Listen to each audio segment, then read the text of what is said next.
Assalamualaikum warahmatullahi wabarakatuh. Saya Fiona Ladi Oktananda, BP 2010-1155-110200, dan rekan saya Diki Ardiansyah akan mempresentasikan desain dan evaluasi sistem pengendalian manajemen.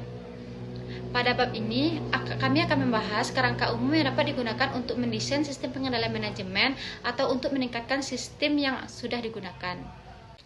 Dalam proses mendesain dan meningkatkan SPM, perlu memperhatikan dua pertanyaan mendasar.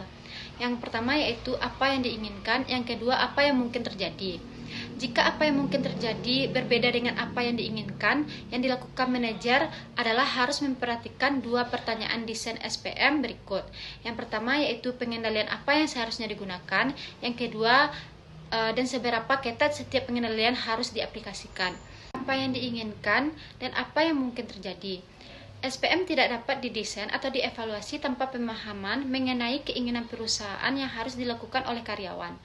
Tujuan dan yang lebih penting, strategi yang berasal dari pemahaman yang tepat mengenai tujuan perusahaan seringkali memberikan petunjuk penting mengenai tindakan-tindakan yang diharapkan.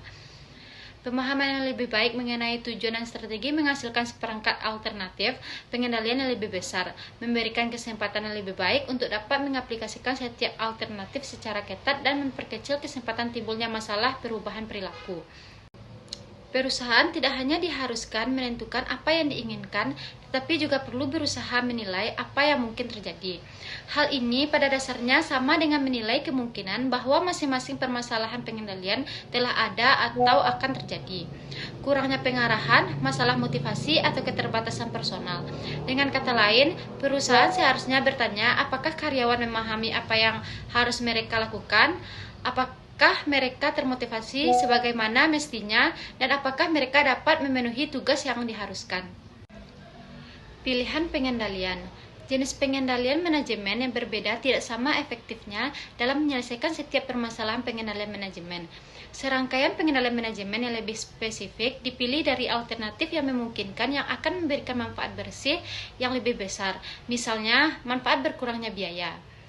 Manfaat SPM berasal dari meningkatnya kemungkinan keberhasilan. Karena pengendalian manajemen mahal dalam implementasi dan pengoperasiannya, biaya haruslah dipertimbangkan bersama dengan manfaat yang diharapkan dari perbaikan pengendalian. Pengendalian personal atau kultural sebagai sebuah pertimbangan awal. Dalam memutuskan antara berbagai alternatif pengendalian manajemen, manajemen seharusnya memulainya dengan mempertimbangkan apakah pengendalian personal atau kultur akan memadai. Namun, pengendalian personal atau kultur hanya akan memenuhi syarat jika karyawan memenuhi apa yang diperlukan dalam peran utama mereka. Mampu bekerja dengan baik, didukung oleh struktur dan sistem keorganisasian, dan termotivasi untuk bekerja dengan baik tanpa penguatan tambahan dari perusahaan. Sehingga manajer dapat menyimpulkan bahwa pengendalian personal atau kultur sendiri cukup reliable. Secara keseluruhan, jarangkali pengendalian personal atau kultur mencukupi. Oleh karena itu, pada umumnya perlu ditambahkan pengendalian tindakan, pengendalian hasil, atau keduanya pada pengendalian personal atau kultur.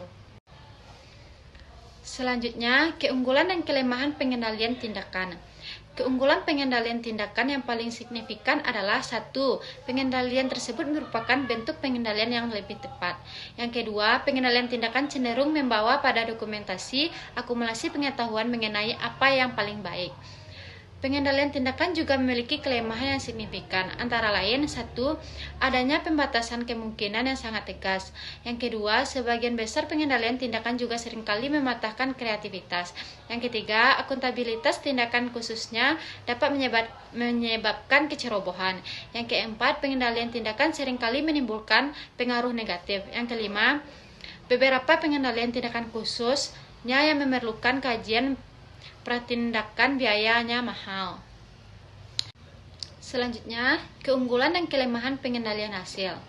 Keunggulan pengendalian hasil antara lain 1. Visibility. Yang kedua, perilaku karyawan dapat dipengaruhi bahkan ketika karyawan memperoleh otonomi yang signifikan. Yang ketiga, dibandingkan dengan beberapa bentuk pengendalian tindakan, biayanya relatif lebih murah. Kelemahan pengendalian hasil antara lain: satu, hasil pengukuran biasanya memberikan indikasi yang kurang sempurna atau apakah tindakan yang diambil sudah tepat. Yang kedua, pengendalian hasil membebankan risiko pada karyawan. Yang ketiga, biasanya tidak mungkin mengoptimalkan sejumlah target kinerja sebagai bagian dari sistem pengendalian hasil, seperti target anggaran. Yang keempat, tidak semua karyawan suka diperintahkan untuk memberikan hasil yang mereka anggap sesuai. Pemilihan ketatnya pengendalian tergantung pada jawaban dari 3 pertanyaan berikut. 1. Apakah manfaat potensial dari pengendalian ketat? 2. Berapa biayanya? Ketiga, mungkinkah adanya efek samping yang merugikan? 1. Apakah manfaat potensial dari pengendalian ketat? Faktor penting keberhasilan sangat beragam pada seluruh perusahaan. Ketatnya pengendalian persediaan dapat diimplementasikan dengan memfokuskan pada hasil kunci jika karyawan dapat dipercaya untuk menentukan bagaimana menjaga persediaan mendekati tingkat jasa yang dibutuhkan. Yang kedua, berapakah biayanya? Pengendalian hasil yang ketat membutuhkan studi dan ekstensi untuk mengumpulkan standar kinerja yang bermanfaat atau mungkin mereka memerlukan sistem informasi yang canggih. Yang ketiga, mungkinkah adanya efek samping yang merugikan? Kalau begitu, efek samping yang merugikan kemungkinan akan terjadi jika pengendalian tersebut diimplementasikan, khususnya jika pengendalian diimplementasikan dengan cara yang ketat. Simultan Take Loss Control. Mengamati bahwa sejumlah perusahaan yang mereka nilai baik sekali menggunakan apa yang mereka sebut simultan take loss control. Selanjutnya, beradaptasi terhadap perubahan. Berkembangnya perusahaan bentuk pengendalian personal atau kultur, dan tindakan mungkin harus diganti atau ditambah dengan bentuk pengendalian yang lain. Selanjutnya, tetap fokus pada perilaku.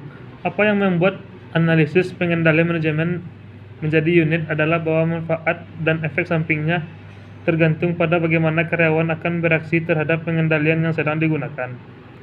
Lalu, mempertahankan pengendalian yang baik. Penyebab masalah yang dihadapi oleh perusahaan seringkali beragam. 1. Penyebabnya adalah pemahaman yang tidak sempurna mengenai penentuan atau pengaruh pengendalian manajemen dan penentuan tersebut. Yang kedua, penyebab lain adalah kecenderungan manajemen untuk mengendalikan implementasi pengendalian manajemen kepada kecenderungan bisnis yang seringkali lebih menekan.